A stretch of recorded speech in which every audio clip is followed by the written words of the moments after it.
When I was 7 years old, my mother and I moved to a small town in Massachusetts. It was a rough time for me, as my father had just up and left a few weeks ago. My mom told me that he had taken a better job somewhere else. She told me that he still loved and cared about me, but even at a young age I understood that he just left us. It was Halloween week, and I started at my new school on the 25th of October. As a stubborn 7-year-old, I insisted on walking there by myself. My mother frowned, thought it over, and then agreed, with one condition. "Alright," she told me. "As long as we walk on that path together every night before school starts, and you promise to stay on that trail." She had bought a small 2-bedroom cottage less than a mile from my school, so it wouldn't be that far. It was a nice place, but I guess with my father gone, nothing could really feel like home. The evening before I began school, the two of us walked into the forest behind our house. Although the sun was starting to set, the path was clearly lit. "What a perfect way to school. Can you believe this house was still available?" my mom said. I nodded, but said nothing. "We used to have family here, you know. I really like this place," my mom said, smiling. The next morning, I made my way into the kitchen, and was greeted with a warm smile and pancakes. As I sat down to eat, my mother must have noticed that I looked a little nervous, and she sat down next to me. "Don't worry, you'll make friends here. I really have a good feeling," she said. Looking back, I can't really understand how after her husband left her, she could be so strong. I just hope that I can have some of her strength. I made my way down the path just as we had practiced every night. When I arrived at school, a tall teacher with thick glasses greeted me at the door and helped me into the classroom. I sat down among 10 other students, and the teacher began to speak out what the year was going to be like and what we would learn. No one was mean to me or anything, but no one really spoke to me either. All the kids were busy talking about their costumes for Halloween that they barely even noticed the new kid was here. There was this one little girl though that said hello. She sat 2 rows in back of me, and I figured that maybe she was new to school as well. She was very pretty with brown hair and glasses, and as I glanced back, she caught my gaze and gave me a big smile. I tried to smile back, but she was so pretty and it was so hard not to be shy. Turning back around, I tried to listen to the teacher, but I was really just thinking about her. School ended for the day around 3 o'clock. I grabbed my bag and rushed outside towards the path to my house, very anxious to run home and tell my mom about the pretty girl that had smiled at me. Hurrying home down the path, I suddenly tripped over something and fell hard, scraping my knee. Sitting up to examine my injury, I looked back to see what made me stumble. I saw the biggest crow I had ever seen. Strange too, what was wrong with its eyes? As I made my way closer to examine it, I heard someone behind me. "Hello, I know you're from school," she said. Surprised, I looked up quickly to see the pretty girl from class. Wondering if she had seen me fall, I was embarrassed and got onto my feet quickly. My knee hurt badly, but I was more worried how I looked to her. Yeah, I think I saw you in class today. My name is Jimmy," I said. Smiling back, she replied, "I'm Margaret." We walked together down the trail. "How's your leg?" she asked. It's okay," I said, trying to act tough. "You live down here too?" She told me that her family had lived in this town for some time and that she also had a path behind her home leading to the forest. We became friends instantly. As we got to my house, she surprised me by asking, "Can I see what your house looks like? You made it sound so nice." I quickly smiled and knocked on my front door. My mom answered the door, very surprised to see Margaret next to me. Smiling, she said, "You don't waste time making friends, huh, Jimmy?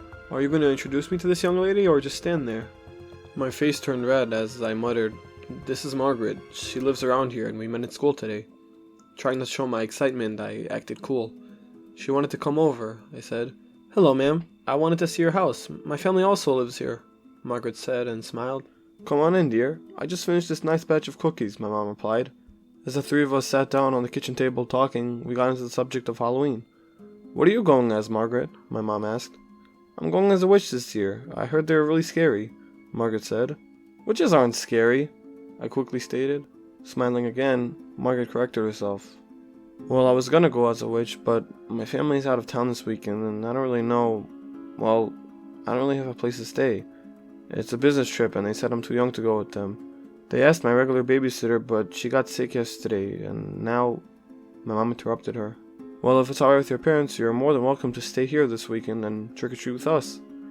It was that moment I realized that I had the greatest mother in the world. "What do you think, Jim?" my mom asked, holding back a smile. "Yeah, that's a great idea," I said. My mom drove Margaret home to meet her parents and asked them if she could stay with us during the weekend. When my mom got back, I asked her how it went. It went great, my mom said. I think her mother and aunt take care of her. They live in a beautiful little cottage down the trail. They invited me in and we talked for a little while. Both of them thought it was a great idea. I do have one question though. You have a crush on this girl, correct? Pretending I didn't hear her, I quickly ran to my room and closed the door. Got homework, Mom. Love you, I said, a little embarrassed. That night I tried to sleep, but was too excited for Halloween. It was just a few days off and I already made a friend. This weekend was going to be great. Thinking about how this really might be a new start, I began to notice something in the corner of my room. At first I thought I was dreaming, but then my eyes slowly began to focus. There was a tall man with long dark hair and a gray beard. His eyes were piercing and focused. They stared unblinking out the window. My body started to tremble in fear. I hid under the blankets, pretending it wasn't real and praying he hadn't seen me. Peeking out from under, I almost screamed out in terror. He was just floating there, holding a huge axe with what looked like blood on it. I wanted to scream and run out of the room, but I was frozen. I couldn't even make a sound. I don't know how I fell asleep, but when I woke up the next day, he was gone, and it was like it never happened. I wanted to tell my mom, but I just couldn't for some reason. I really don't know why. The week went by quickly, except for every single night, the man in my room would return, always holding the large axe in his hands. Some nights he would just peer out the window, and other nights he would just pace back and forth. I could see his mouth move, but no words ever came out. I watched him in fear and awe, and the night before Halloween he finally turned his head and looked directly at me. He locked eyes with mine, and he took a step forward. I pulled the blankets over my head and started to shake in fear. Was this real? Was I going crazy? Halloween day came, and I almost told Margaret about the man in my house. I felt guilty for not telling her, but I was afraid she would think I was crazy or something. And looking forward to this weekend is the only thing that I've been happy about in a long time. Margaret and I went house to house that night. I tried to have a good time, but I wondered what was going to happen tonight when she stayed at my house. Would the man come again? Would he see her? She asked me what was wrong, and I pretended it was nothing. As we got back to my house, my mom had prepared a sleeping space for us in the living room. Margaret was going to sleep on the couch, and I had a blanket spread on the floor. We compared candy, both agreeing we were tired. My mom was sleeping in the room next to us and told us to wake her up if we needed anything at all. That night, as Margaret and I went to sleep, the wind started to howl against the windows. I told myself that I had never seen the man outside my room, so I thought it would be safe here. I felt guilty, but it was just so nice having a friend with me at night. I couldn't face him again alone. The storm became louder and louder as the clock struck midnight.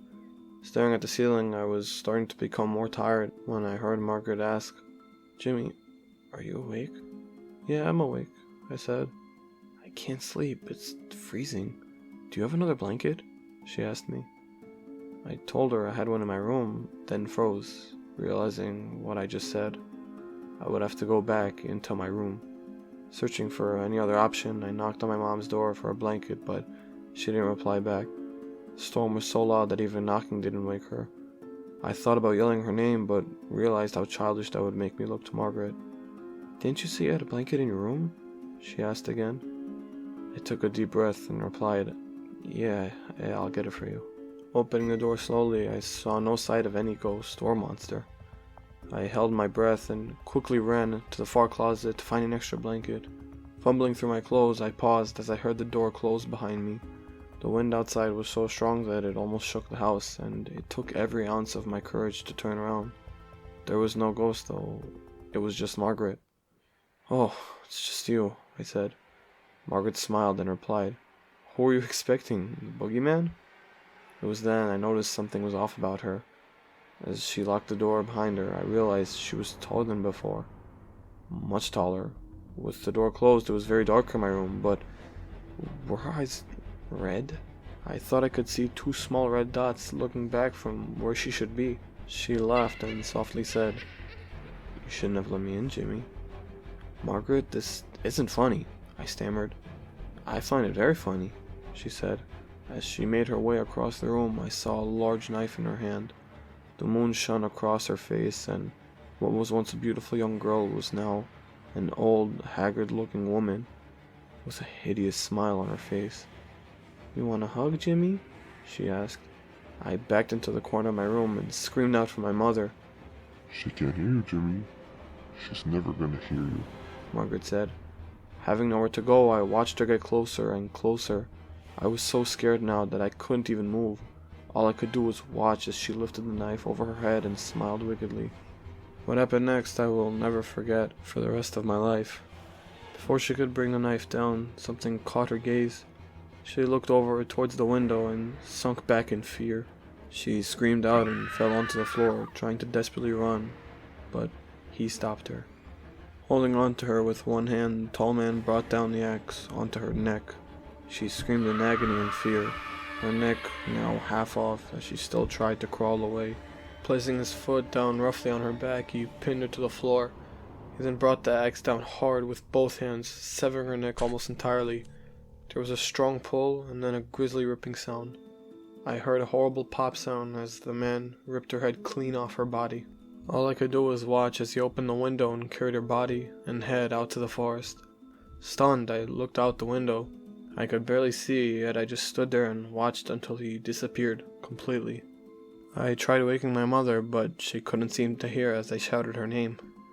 After I checked to see that she was safe, I went back into my room and just stood at the window. I think I was in some kind of shock. After a while, I heard her door open. I ran over to her and hugged her as hard as I could. "Good morning, dear. Did you two have fun last night?" she asked, seemingly having heard nothing. At a loss for words, I slowly just nodded my head. "Tell Margaret that breakfast will be ready in 2 shakes. Is she still asleep on the couch?" my mom asked. I replied, mumbling something about her mom already having picked her up. Then my mom went into the kitchen to start breakfast. I wondered what I would say if her parents did actually show up to collect her. In the unlikely event that her parents were human, they would probably be thankful she was gone. That year was the start of a new chapter of my life. I now knew that demons, witches, ghosts, evil things weren't just fairy tales. They were all real. I'm older now and I have a family of my own. My son was born a few months back and I've never spoken a word of this to anyone, especially not my wife. I've never found the right moment to tell her. One last thing. A few days after Halloween, as a child, my mom had taken a photo album and sat down next to me. I watched as she casually thumbed through the photos, and then I stopped her. "Hey Mom, who is that man?" I asked. "Him? Oh, that's your great-grandfather," she replied. I stared at the photo. It was him. I slept better after that. I would still see him from time to time, staring out my window into the darkness. Margaret was not the last evil thing I would come across, and I am now worried for the safety of my newborn son.